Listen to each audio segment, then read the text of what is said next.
দেখতে পাচ্ছেন একটি উটের দল ছুটে চলেছে তার নিজ গন্তব্যের দিকে। আমি আজকে যাব একটি উটের খামারে, উট সম্পর্কে জানবো এবং আপনাদেরকে জানানোর চেষ্টা করব। আর এইবার আমাদের গন্তব্য দুবাই থেকে একটু দূরে মরুর অঞ্চল আল খাওয়ানিজে। বাস থেকে 3 থেকে 4 কিলোমিটার হাঁটা পথ, তারপরে আমরা এসে পৌঁছালাম উটের খামারে। আর আমরা যখন এসে পৌঁছালাম তখন চলছিল উটের খাবার সময়। বড় উটগুলো খাচ্ছিল, সাথে বাচ্চা উটগুলো খাচ্ছিল। উটগুলোর খাবারের তালিকায় কাঁচা ঘাস, শুকনো ঘাস, ছাল, ভুসি সহ অন্যান্য খাবার থাকে।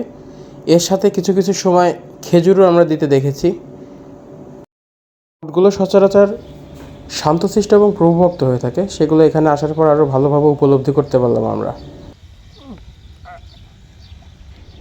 একটি উট প্রায় 3 থেকে 4 বছর পরেই প্রাপ্তবয়স্ক হয়, আর এরপরেই বাচ্চা দেয়।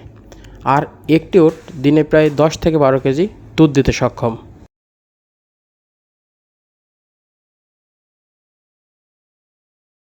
দেখতে পাচ্ছেন এই উটগুলোর পা বাঁধা এবং মুখ বাঁধা। এর কারণ হচ্ছে এইগুলো এই খামারে নতুন, এইগুলো বাইরে থেকে আনা হয়েছে প্রতিযোগিতার জন্য। আর এইগুলোর খাবারগুলোও বেশ ভিন্ন। এদেরকে গরুর দুধ, খেজুর এবং অন্য অন্য পুষ্টিগুণ সম্পন্ন খাবার খাওয়ানো হয়।